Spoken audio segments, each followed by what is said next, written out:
pero imagínense de a poquito. Yo acá lo que estaría viendo es, ¿cuánto van a aumentar los préstamos debido a que se genere un aumento en la liquidez y que va a venir de la mano de lo que llegue a parar a las familias a través de préstamos? Es como si yo hubiera... ¿por qué estoy diciendo esto? A ver, no nos perdamos de vista de cuál es el origen de esto. Estamos modificando los efectivos mínimos. Consecuentemente, hay un efecto liquidez sin que se haya emitido moneda. ¿Sí o no? Sí. Sí. Fantástico. Eso equivaldría a decir que esa creación de dinero, esa mayor cantidad de dinero, ¿de la mano de quién estará viniendo? De los bancos. De los bancos. Perfecto. Eso se llama creación Secundaria. Excelente. Bien, entonces creo que hasta ahí me han entendido bárbaro. Fantástico. Entonces, ese efecto sobre los préstamos por aumentar esta cantidad vamos a desmembrarlo un poquito. Primero, yo quiero ver qué parte del efectivo va a parar a mayores préstamos. O sea, ¿cuánto aumentan los préstamos a medida que aumentan los efectivos? Eso fue el primer cálculo que habíamos hecho acá. Ese. ¿Siguen? Sí, profesor, también. Genial. Luego, yo hice un supuesto de decir, miren este cuarto término, yo hice un supuesto de decir que la mayor cantidad de dinero que se genere iba a ir a parar a las familias. Ese fue un supuesto, lo dije acá. Todos los fondos en efectivo van al sector familias. Lo dije acá en estos últimos dos renglones en rojo. Lo que ocurre es que yo todavía, de esos fondos que van a parar a las familias, todavía no estoy seguro cuánto es lo que verdaderamente demandan las familias. ¿Se entiende esa diferencia? ¿Puedo explicar de vuelta, profe, por favor? Sí. Hay un efecto liquidez que se está generando. Y yo dije como supuesto, lo que se genere adicional en términos de liquidez gracias a los préstamos va a ir a parar a las familias. ¿Hasta ahí está? Eso es como un supuesto. Sí, hasta ahí está. Vale. Eso vendría a ser este denominador. O sea, hay un volumen de efectivo que va a ir a parar a mano de las familias. Ahora, de ese volumen, yo tendría que después saber cuánto es lo que verdaderamente quieren las familias. Por eso les estoy haciendo redondito con el cursor ahí. ¿Lo ven al cursor cuando se mueve o lo veo yo solo nomás? Sí, sí, se ve. Yo acabo de entender. Perfecto. ¿Y quien me preguntó? ¿Eras vos también? Porque se me confunden las voces. Sí, sí, era yo. Fantástico. Listo. Entonces, ese último término, ese último factor es el que vamos a necesitar nosotros. Ahora, estos dos de acá del medio son un ardid matemático, porque estos dos son iguales a 1.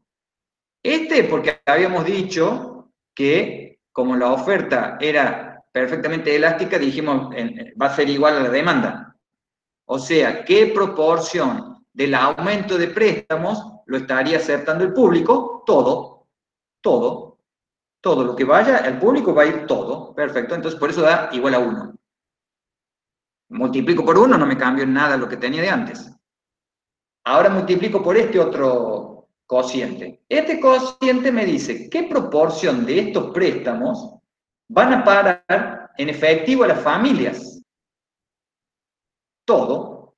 Ese era el segundo supuesto que habíamos hecho. Pero vuelvo a insistir. Que vaya a parar todo a las familias No quiere decir que las familias lo demanden todo como efectivo. Ahí tiene que quedar bien clarito. Si no le quedó claro eso, me rindo.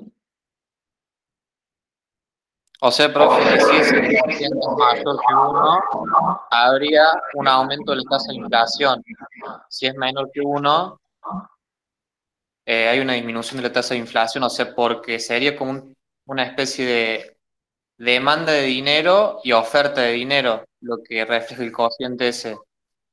¿Cuál cociente? ¿El cuarto acá, este? Exacto. Sí. El tema de la inflación corrió por cuenta tuya, yo no lo mencioné en ningún momento, ¿no?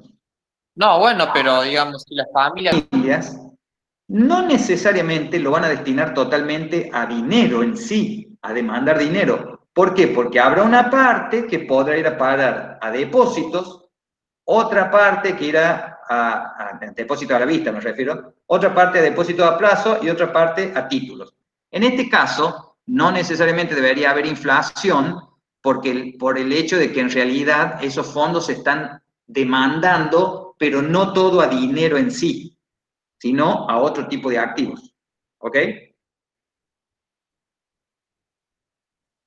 Claro, eso se podría discutir en realidad o no. ¿Cómo? O sea, eso que no genera inflación lo podríamos discutir, pero, o sea, ¿no generaría cero inflación, digamos? No, a ver, si vos lo destinas particularmente en estos tres términos, no Sí, estaría generando inflación. Si lo empezás a destinar acá, tenés más chances, y si yo te agregara otro término acá que dijera divisas, es muy claro, probable puede es ser. muy probable que ahí sí. Ya vamos a ver más adelante cosas más modernas, digamos. Bien, o más argentinas, si se quiere. Bien, entonces, de la ecuación anterior dividimos ambos miembros por la variación del efectivo en poder de las familias.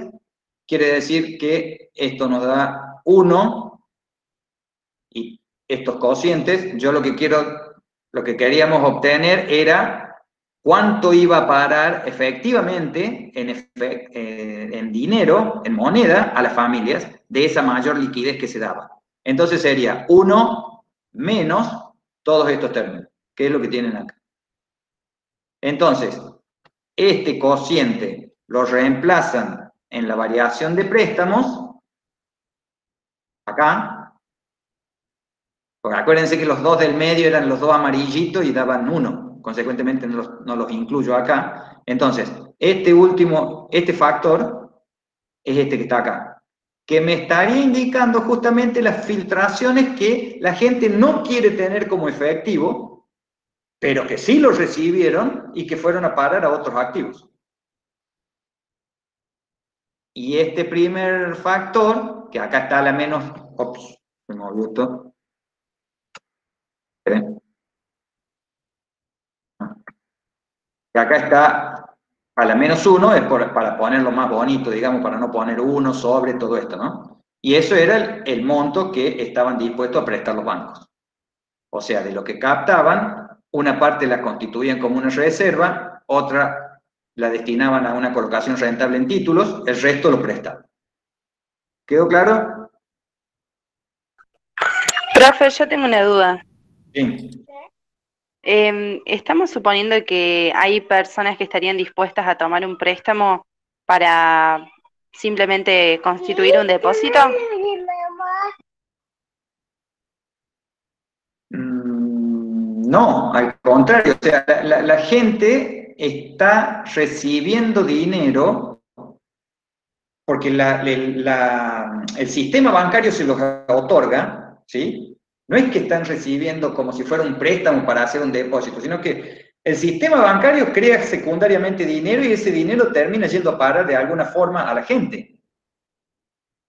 Los bancos generaron préstamos, pero nosotros sabemos que a través de ese circuito se genera dinero que va a parar a la economía. Una empresa puede haber tomado un préstamo y la gente que trabaja en esa empresa termina percibiendo ese dinero. ¿Queda claro?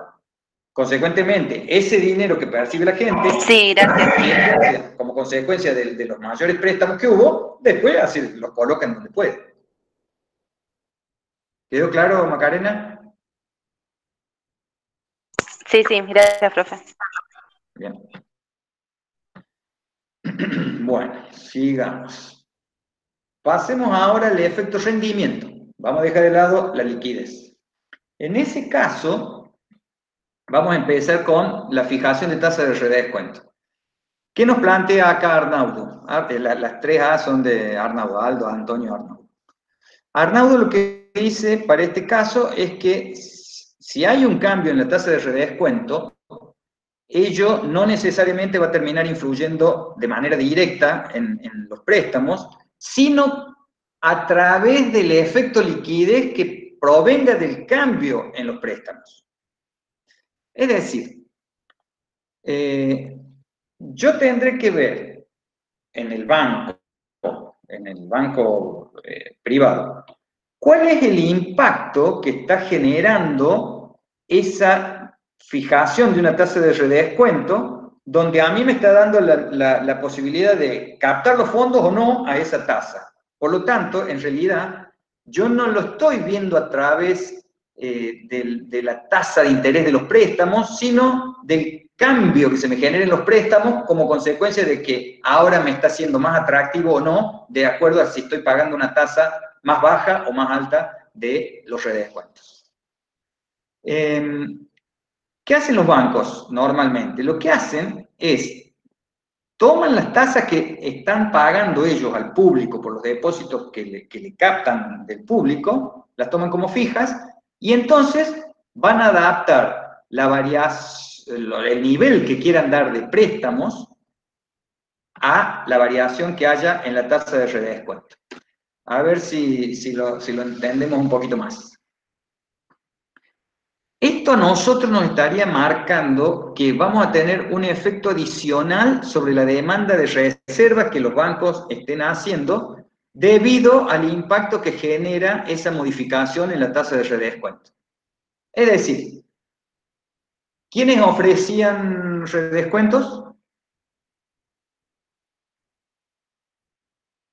El Banco Central. No. Los bancos comerciales. Los bancos comerciales son los que ofrecen los redescuentos. Acuérdense que los redescuentos son un activo del Banco Central y un pasivo. Entonces, yo estoy ofreciendo el pedido de eso, como banco comercial. Entonces yo digo, bueno, a ver, ¿cómo va a variar mi ganas de recibir esos redescuentos a medida que se modifique la tasa de interés de los redescuentos? Bueno, eso lo asocio a como que está generando un efecto de mayor liquidez en la economía. Bueno, ¿cómo lo transmito a ese mayor efecto de liquidez?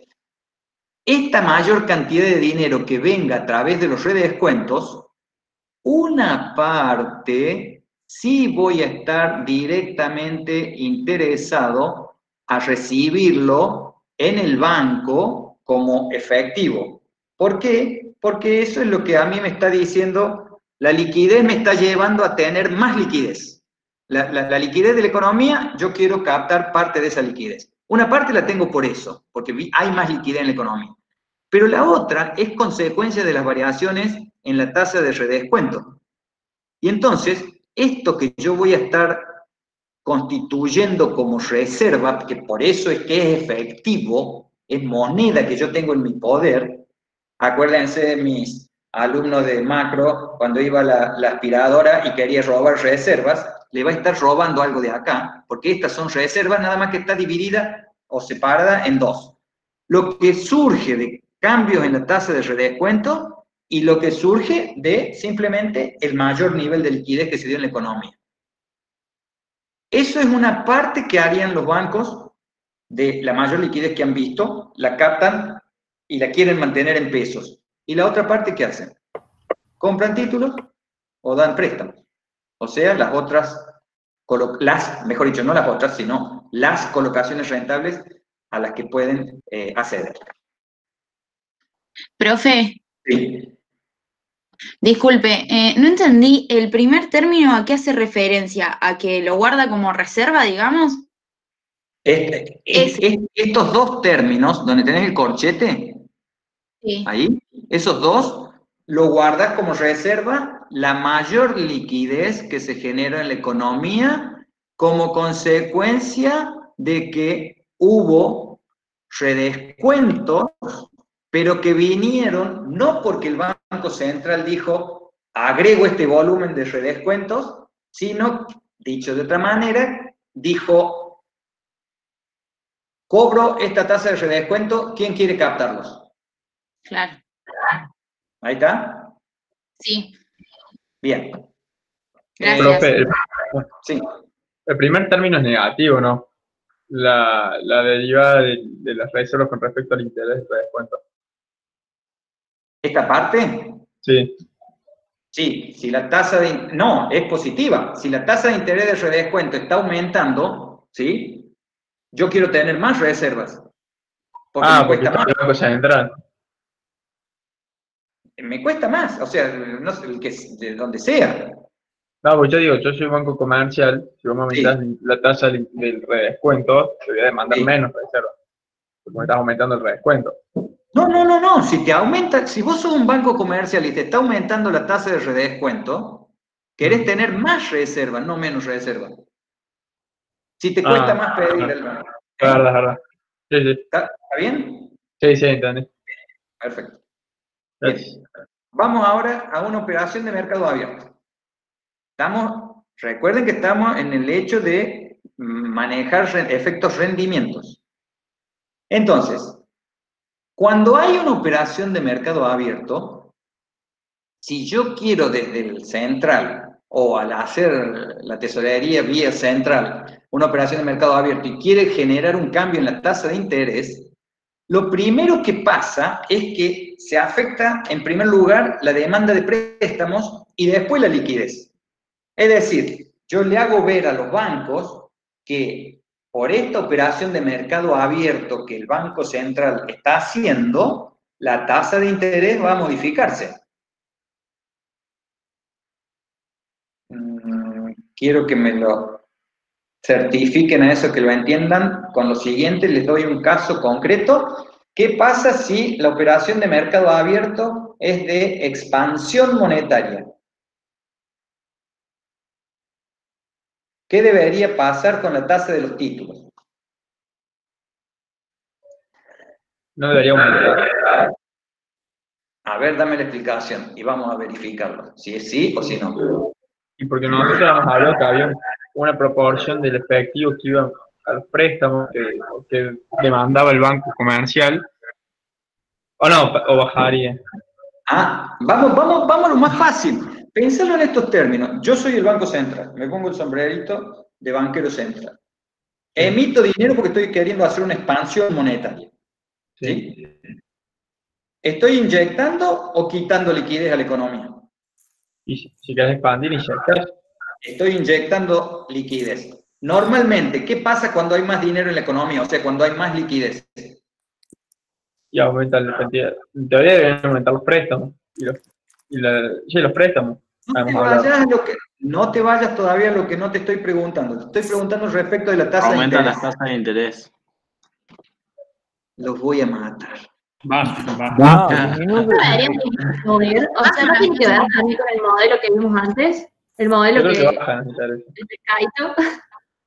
No.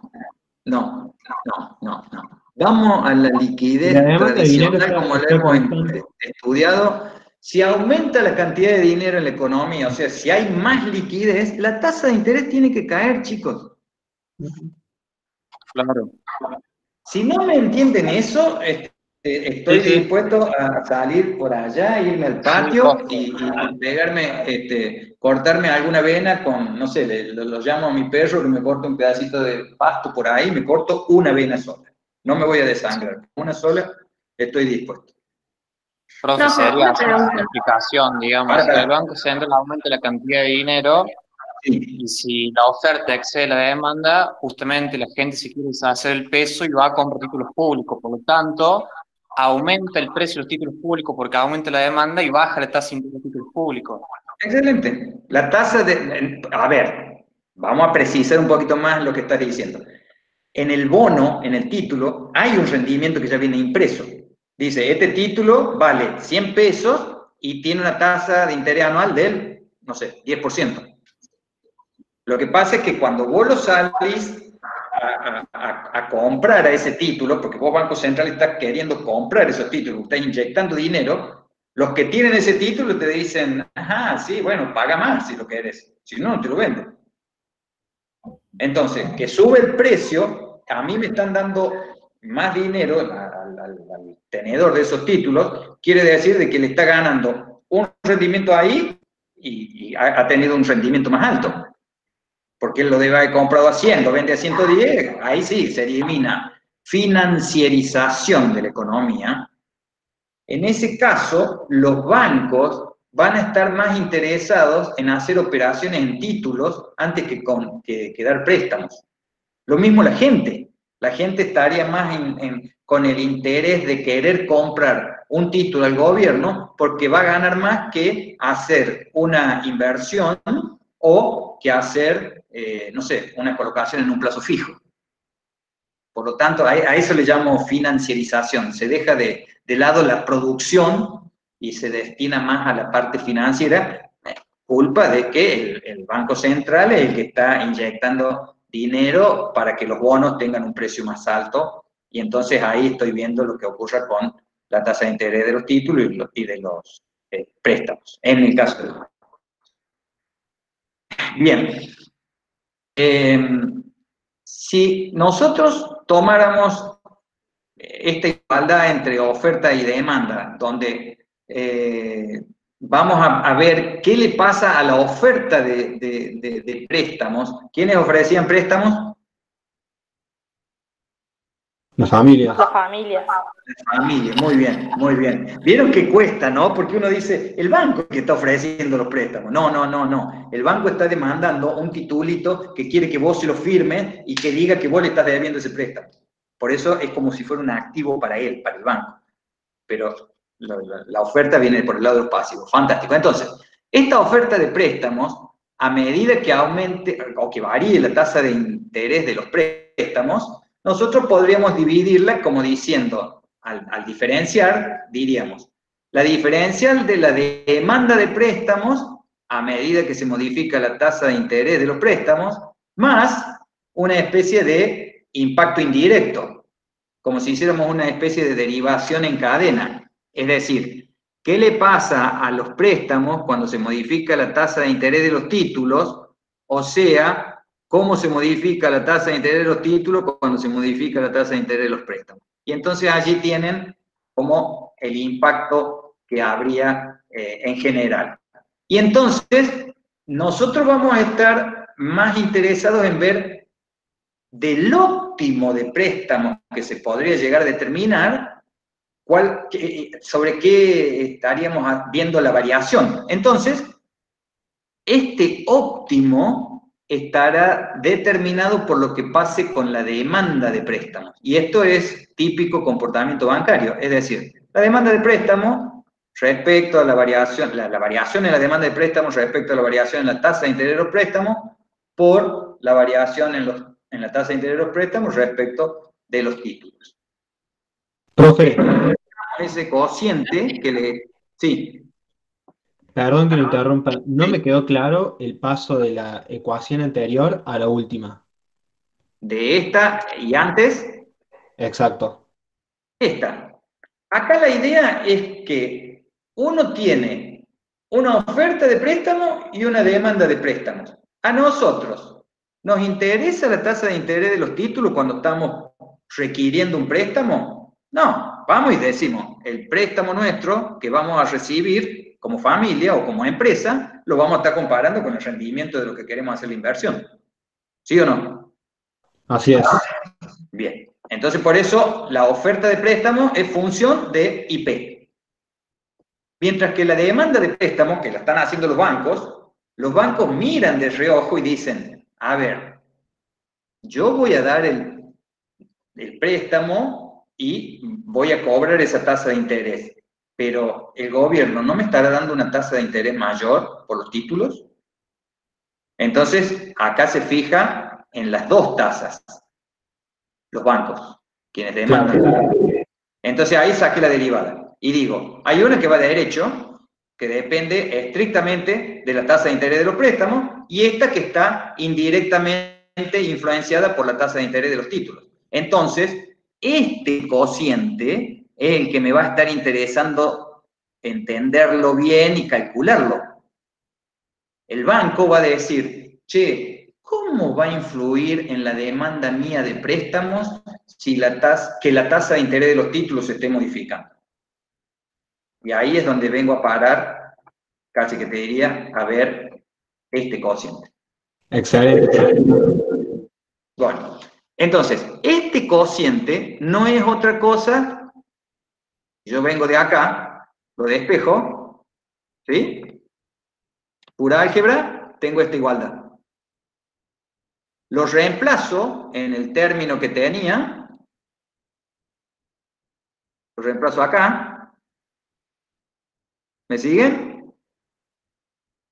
Sí. Sí, profe. Lo reemplacé ahí, acá está bien marcadito, queda toda esa expresión. Despejo este cociente, fíjense, es el que está acá, este que está acá. Me equivoqué, acá. Lo despejo, ¿sí? Me queda esta expresión. Estoy haciendo álgebra, no sé si vale la pena de que me detenga a hacer paso por paso, en todo caso después ustedes lo ven, sino porque también nos estamos demorando más de la cuenta. ¿Y qué es lo que en definitiva quiero ver yo? ¿Qué pasa con el óptimo de préstamos cuando se modifique la tasa de interés de los títulos? O sea que voy a tomar la recíproca de esta ecuación. ¿Sí? Perfecto. La tomo, acá está, quedó esta expresión. Fíjense acá. Si yo acá estoy conociendo el volumen óptimo de préstamos que tengo cada vez que se me modifique la tasa de interés de los títulos, en definitiva, yo voy a poder estar determinando cuál es la nueva tasa de interés de equilibrio que se genere para esos préstamos. ¿Estamos? A ver si lo entiendo. Más allá de la fórmula. Yo encontré yo tenía un volumen óptimo de préstamos que lo encontré, cómo me iba a variar en función de lo que se modifique la tasa de interés de los títulos. Si yo encontré eso, o sea, encontré cuál es el volumen óptimo o de equilibrio para los préstamos, dada la nueva tasa de interés de los títulos, o sea que me modificó la tasa de interés de los títulos, en ese caso voy a poder encontrar una nueva tasa de interés de equilibrio para los préstamos.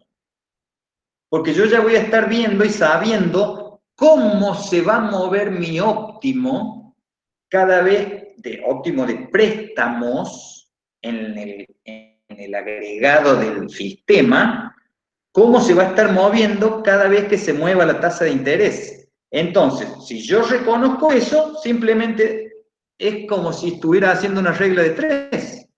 Es decir, yo digo lo siguiente, a esta tasa de interés inicial de los préstamos, yo tenía este volumen óptimo de préstamos. Ahora se me modificó una tasa de interés de los títulos. Como yo puedo saber cómo se me modifica el óptimo de préstamos, dada esa modificación en la tasa de interés de los títulos, lo único que me queda calcular ahora es la nueva tasa de interés de los préstamos.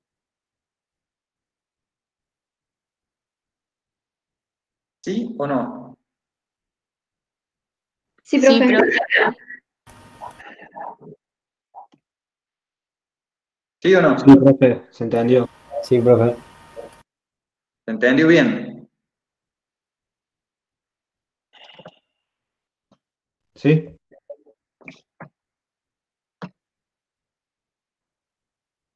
¿Estamos todos conectados? Hay 99 nomás. Listo. Bueno, espero que se haya entendido bien. Bueno, perfecto. Vamos a la otra parte de esta unidad que tiene que ver o está relacionada con la supervisión financiera. ¿Ok?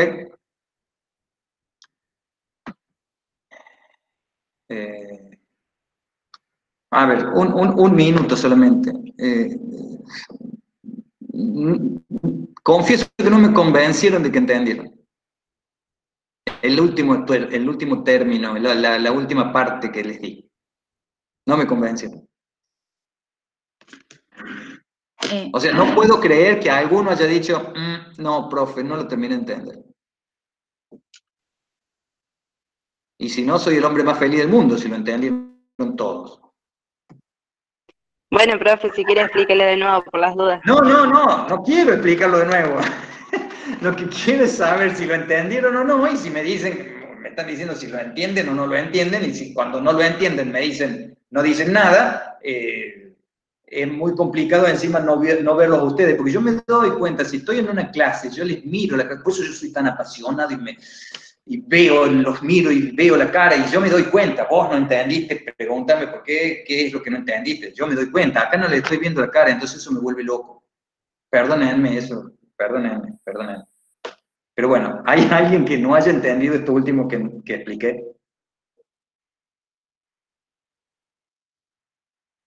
Profe, a mí me quedó una duda nomás. ¿Cuál duda?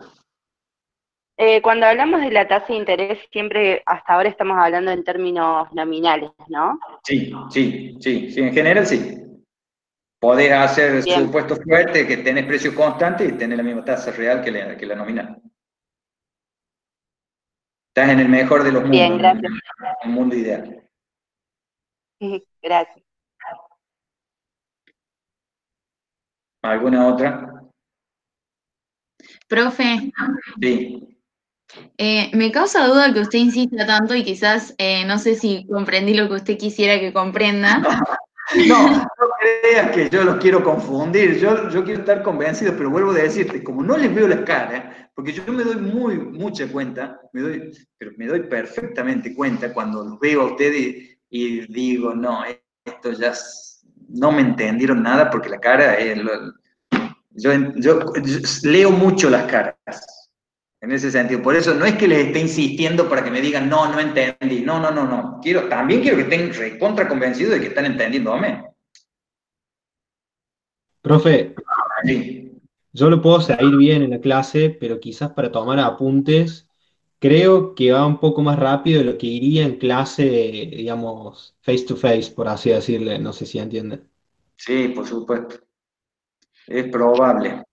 Yo coincido con Pablo, profe, quizás va muy rápido y no da tiempo a tomar apuntes.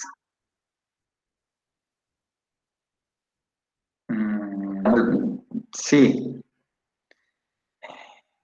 Bueno, voy a hacer el esfuerzo pero para eso necesito a alguien que me vaya diciendo, sí, ya está, listo, sí, que me estén alentando también así, porque incluso, vuelvo a decir, si yo lo estoy mirando a ustedes, yo me doy cuenta cuando uno está tomando apunte y ya terminó, entonces me doy cuenta también de eso. Acá no lo puedo estar viendo. Bueno, es un aprendizaje mutuo, chicos. Sí, profe, yo, o sea, digamos, lo voy siguiendo y lo voy a comentar si quiere. Y no entendí que lo voy a comentar, ¿qué quiere decir? No, digamos, usted pidió que por favor le vayamos indicando si Eso, sí, perfecto. No, y una recomendación que yo se las hice desde el primer día. Dentro de lo posible, traten de tener las cosas a mano para poder ir haciéndole anotaciones al lado o algo. ¿Sí? Perfecto. Me parece a mí, pues bueno, aunque si tienen ahí lo que pasa es que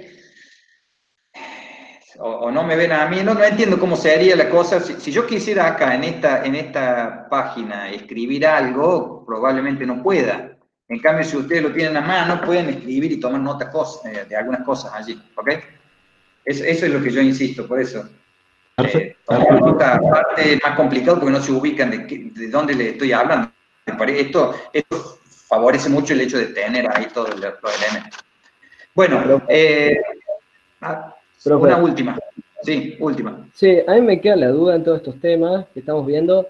Por un lado, Sí. los préstamos y los títulos se mueven en igual dirección para mantener Ese cociente de préstamo a título iguales, Claro. en el nivel que el banco quiere. Sí, pero por otro lado, tenemos que a su vez son colocaciones rentables sustitutas.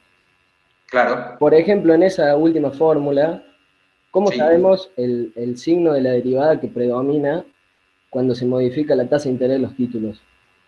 No. Eso está claro que vos vas a tener un impacto donde estés midiendo derechito lo que pase con la tasa de interés de los títulos respecto de los préstamos.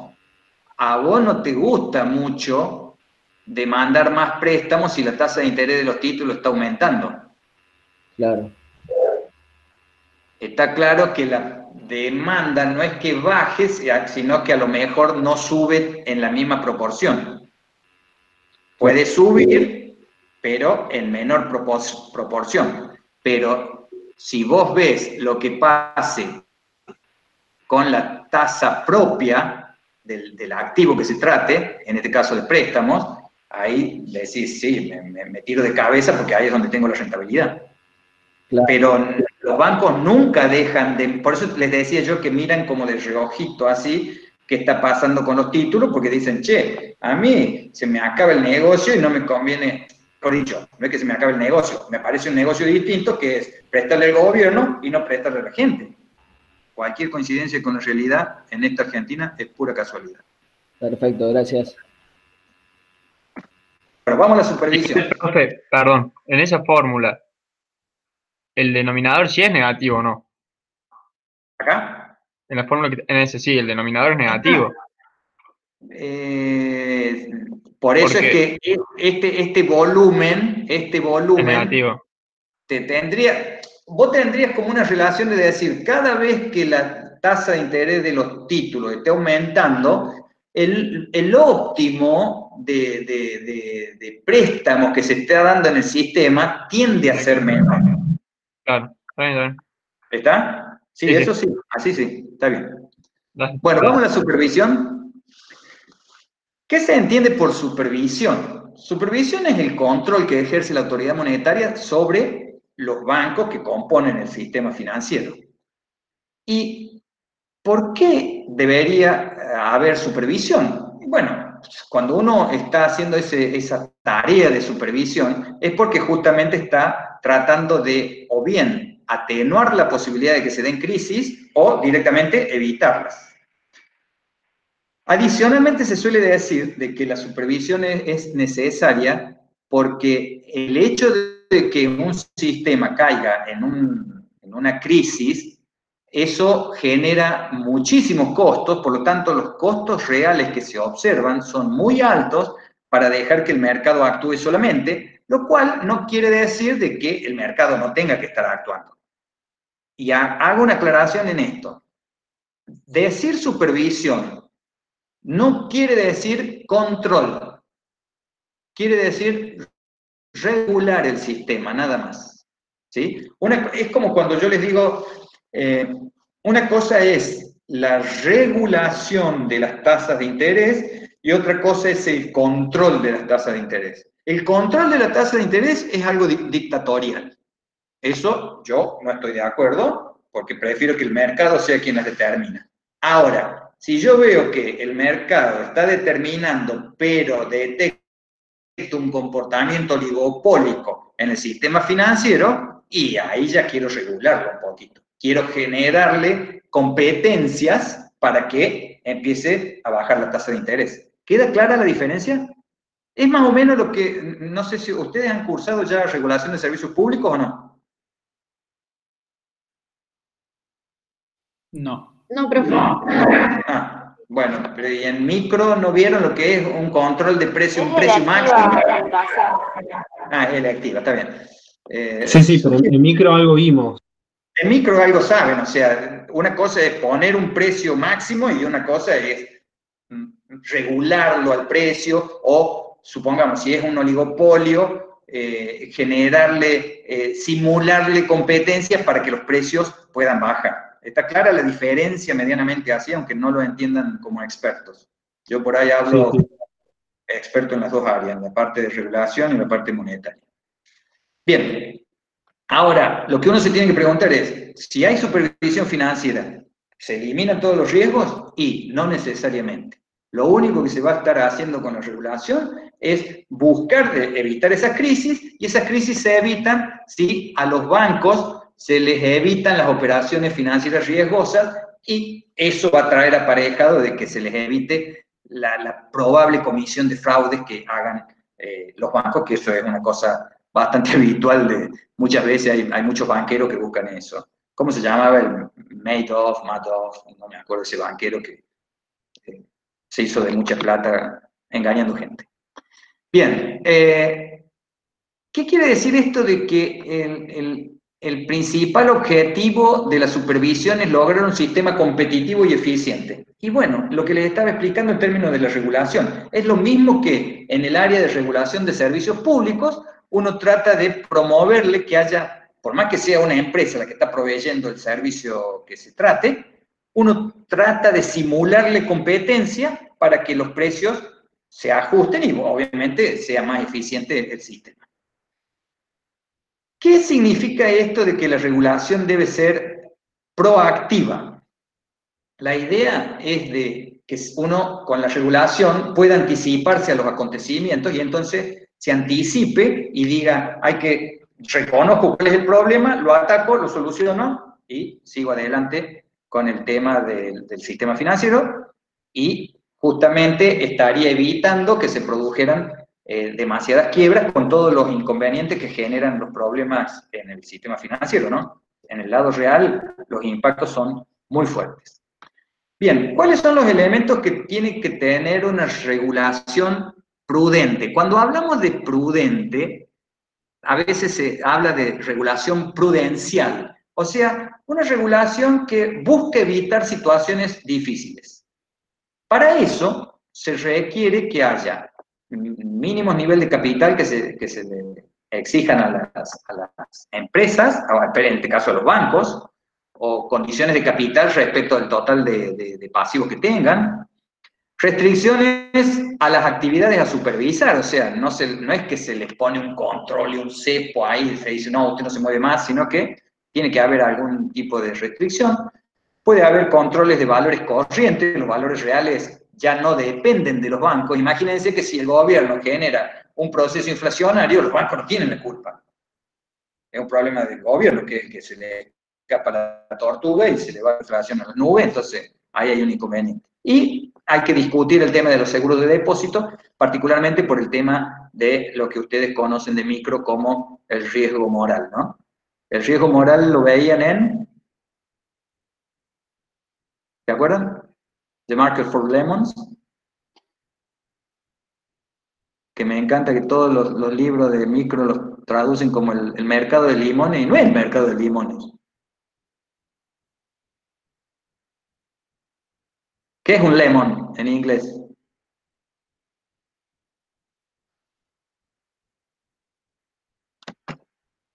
No los escucho más. ¿Se fueron? ¿Se me cortó a mí la conexión? ¿Qué pasó? No, se lo escucha, profe, pero... Ahí está, ahí Diego Joaquín Contreras dijo un cacharro. Muy bien. ¿Y qué es un cacharro? Porque hay gente que no sabe lo que es un cacharro. Yo, que soy más viejo que ustedes, decía una catramina. Una catramina era un auto muy malo. Bien, fantástico. Vamos a los riesgos que se supervisan. Básicamente son tres tipos de riesgos: riesgo crediticio, riesgo de liquidez y un riesgo operativo. El crediticio está muy relacionado con la posibilidad de que se paguen los préstamos que se toman y puede estar muy conectado a garantías e inversiones, como si fueran los colaterales que se establecen sobre los préstamos que se dan. Es como si yo tomo un préstamo hipotecario, hipoteco mi casa y esa es la garantía. Después tenemos el riesgo de liquidez, que que se da cuando hay un descalce en plazos que tienen los bancos, es decir, sus obligaciones están siendo más rápidas que las posibilidades de generar los recursos y entonces ahí tienen ese inconveniente de liquidez. Y finalmente el riesgo operativo está muy relacionado con el fraude, o sea, hacer operaciones engañosas y que lleve a eso. Hay otro tipo de riesgos, como yo les señalo allí, que las entidades financieras no van a tener nada que ver, no dependen de ellos, pero saben que los pueden, que constituyen parte del riesgo empresario. Entonces, como bancos saben que esos los tienen que enfrentar, pero que saben que no va a ser tarea del supervisor anticiparse a esos riesgos, porque esos riesgos son ya cuestiones de mercado, cuestiones, lo mismo que nos está pasando hoy. Nadie se imagina que podía suceder una cuestión así de una pandemia y eso genera una serie de impactos. Bien, durante mucho tiempo hubo como una duda o se planteaba la posibilidad de la existencia no de supervisores y de entidades que reaccionaran rápidamente a satisfacer problemas o a solucionar problemas de liquidez, y se empezó a pensar en ¿por qué no existe un supervisor internacional que actúe como una especie de prestamista internacional de última instancia? ¿Qué quiere decir? ¿Qué es un prestamista de última instancia? Como su nombre lo indica, es alguien, una entidad superior a la que se están regulando, sobre la cual esta entidad puede llegar a dotar de recursos a las entidades que están, en este caso financieras, que estuvieran con problemas. En este caso hubo discusiones acerca de si es necesario que exista un prestamista de última instancia, pero a nivel ya supranacional, o sea, una entidad que fuera internacional. Y hubo muchas discusiones, la verdad que nunca se ha llegado a nada, en el sentido de que en principio uno puede pensar en que el Fondo Monetario puede actuar como tal, pero a veces en los últimos tiempos nos hemos dado cuenta de que el Fondo Monetario tampoco reúne esas condiciones, y además porque está este tema del riesgo moral que es todo un inconveniente. O sea, si nosotros como entidad financiera estamos bajo el ala de papá supervisor Banco Central, y si nos va mal, el Banco Central es quien nos va a salvar con un seguro de depósitos, por ejemplo, y podríamos abusarnos de ese riesgo moral diciendo, bueno, hago cualquier tipo de operación, total, después viene el Banco Central y me salva. Entonces, eso es lo que se evita. Y ahí tienen para que vean ustedes un poquito de algunos trabajos que pretendieron cada uno.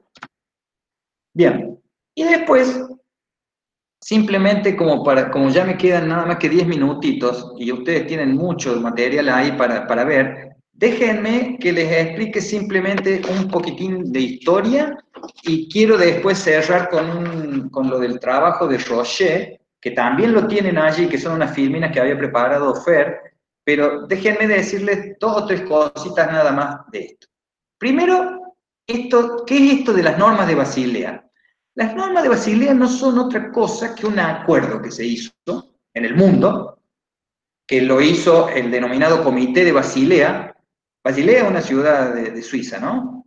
Muy bonita. En ese comité, muy paquete, ese comité, funciona lo que se llama BIS, lo que ustedes ven acá, el Bank for International Settlements, o sea, el Banco de Pagos Internacionales. Es como si fuera un superbanco central, entonces dice, voy a actuar como supervisor, o como, más que supervisor, como alguien que dictamina ciertas reglas que se deben seguir para que el sistema financiero internacional funcione bien. Y de allí surgieron estas cuestiones de las normas de Basilea, donde en principio habían empezado con este tema de lograr unos ratios de capital adecuados. Tal es así que cuando se dio, a ver, después lo leen ustedes en detalle, pero hubo tres Basilea, digamos, un Basilea I que nació allá por los 70, después un Basilea II que constituyó otros pilares, se basó en 3 pilares y estuvo por los 80 y 90 funcionando, y después de la crisis del 2007-2008, la crisis de la subprime, que en algún momento la podemos discutir, que se originó en Estados Unidos, a partir del 2009 comenzaron a tratarse nuevas normas, que es lo que se ha denominado Basilea III, y que si bien siguen todavía funcionando algunas cuestiones que las están tratando de mejorar, pero bueno, eso es lo que está en vigencia ahora. Lo primordial era, en principio, establecer que se determinaba un nivel de capital que era suficiente, que curiosamente se había establecido en un 8% y después se elevó un poco. A nosotros en la Argentina nos salvó que los bancos eran como más, ¿cómo se dice?, más conservadores, y habían establecido niveles de capital mucho más altos que ese 8 o 10%, y se salvaron, y los bancos nuestros, por suerte, a pesar de la crisis, no tuvieron el impacto fuerte que tuvieron los bancos de Estados Unidos o inclusive de Europa. Bien, con esto funciona todo este sistema de regulación, que ustedes lo van a ver en detalle en lo que yo les he dado, más este artículo de Rocher, que pido que lo lean. Yo les voy a dar simplemente ahora un par de planteos que hace él respecto de cuáles deberían ser las reformas que se tienen que establecer para que esto sea exitoso. Y además de decirles que lo lean, porque bueno, está bastante bueno el artículo en sí, exhorto para los que saben inglés o que leen buen inglés para que vean una buena pluma en inglés. En ese trabajo, Rocher plantea como 3 reformas necesarias que se tiene que hacer con el sistema financiero. En primer lugar, tratar de lograr que exista un supervisor que sea independiente, pero que tenga verdadero poder. O sea, que no esté influenciado por lo que ocurra con los niveles de, no sé, de Estados Unidos, o con los bancos de Estados Unidos, que porque sean los más grandes, o por los de China, o por lo que fuera. No, que haya un supervisor independiente, que todavía eso no se termina de lograr a nivel internacional. Después de hacer otra reforma necesaria que plantea él, es que se debe simplificar todo lo que se esté haciendo. O sea, que la regulación prudencial, que habíamos dicho, que sea prudente, pero que sea bien sencilla. Y por último, tratar de establecer un sistema que genere un régimen de acción coercitivo, o sea, que este supervisor actúe directamente sobre el banco que está haciendo mal las cosas, pero que lo pueda llegar a hacer de una manera rápida, y que actúe rápidamente y solucione, independientemente de que se trate de una institución financiera muy importante o una muy chiquita, lo que sea, que no se generen esos inconvenientes. En la búsqueda de un supervisor así verdaderamente independiente, lo primero que Rocher dice es que hay que tratar de lograr que en las naciones, en los países, haya una prohibición terminante de inyectar dinero, fondos públicos me refiero, al sector bancario mientras haya tiempos normales. O sea, no debe haber espacio para ningún tipo de políticas populistas, si se quiere llamarlas de alguna manera. El hecho de que se pueda coercitivamente intervenir para solucionarle los problemas a un banco, tiene que dar la chance de que pueda haber una intromisión en ese banco de manera gradual, que inclusive puede llegar a generarle la expropiación al banco que se trate, e inclusive removerle su cúpula. Entonces, el gerenciamiento se hace a un lado, la gente que estaba actuando en el gerenciamiento del banco se lo deja de lado y se pone otra gente. Y, en tercer lugar, habría que, dentro de ese esquema de supervisión, tratar de establecer criterios simples y que sean observables para que se estén justificando las intervenciones que se hagan sobre ese banco, pero siempre bajo el paraguas de una acción en línea con lo que se establezca desde un parlamento. O sea, que haya fortaleza o que esté respaldada la acción con lo que la Cámara de Diputados o la Cámara de Senadores diga a través de leyes que estén establecidas así. Lo único que a mí en ese caso, pensando como argentino y en la Argentina, a veces me pongo a temer por el lado de la profesionalidad con que se puedan llegar a manejar esas cosas. De hecho, por allí nos encontramos con algunos diputados particularmente que uno dice, ¿cómo esa persona llegó a ser diputado si no tiene ninguna formación profesional? Bien, y por último, para establecer la regulación prudencial, a decir verdad, no se les debe dar tantas pautas a los bancos de cómo administrar sus riesgos, sino que se les tienen que establecer criterios simples y decirles, si usted se sale de esta raya, ahí lo intervenimos y dése por muerto, en última instancia. Y finalmente, hay que establecer de antemano un sistema de manejo durante las crisis. Eso cuesta mucho hacer como un manual, pero por lo menos uno tendría, así como existen protocolos, que estamos tan acostumbrados hoy a escuchar, sí, se aplicó el protocolo, se aplica este protocolo en salud, se aplica este protocolo impositivo, o este protocolo de audiencias, lo que sea, pero que haya protocolos. Y desde ese punto de vista, uno va a trabajar de una manera mucho más aceitadita, digamos así, para solucionar los inconvenientes. Esto lo digo particularmente viviendo lo que hoy nos está tocando vivir. Imagínense cómo puede ser que no haya habido una situación de manejo en esta cuestión de la semana pasada, con el viernes, cuando empezaron a abrirse al funcionamiento los bancos y se armó un hecatombe total. O sea, tiene que haber protocolos hasta en ese tipo de situaciones. Imagínense en el sentido del manejo del sistema financiero en general. Bueno, eso lo van a ver ustedes entonces en detalle en la parte que sigue acá, que es bastante, pero como ya estamos en tiempo, quiero dejar acá y estaríamos viéndonos nosotros nuevamente el miércoles.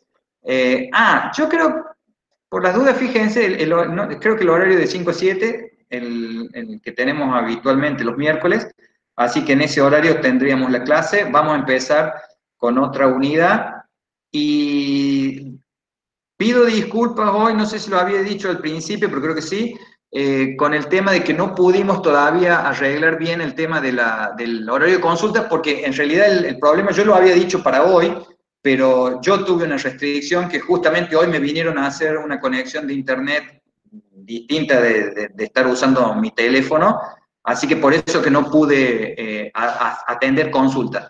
Pero ya les voy a mandar, porque incluso quiero separarla. Antes me era muy fácil juntar las consultas de macro y de monetaria, total los tengo ahí, y ir a la oficina iban menos. Ahora, a la oficina virtual, seguro que van a venir muchos más, pero incluso quiero que vayamos aceitando esa relación de consultas.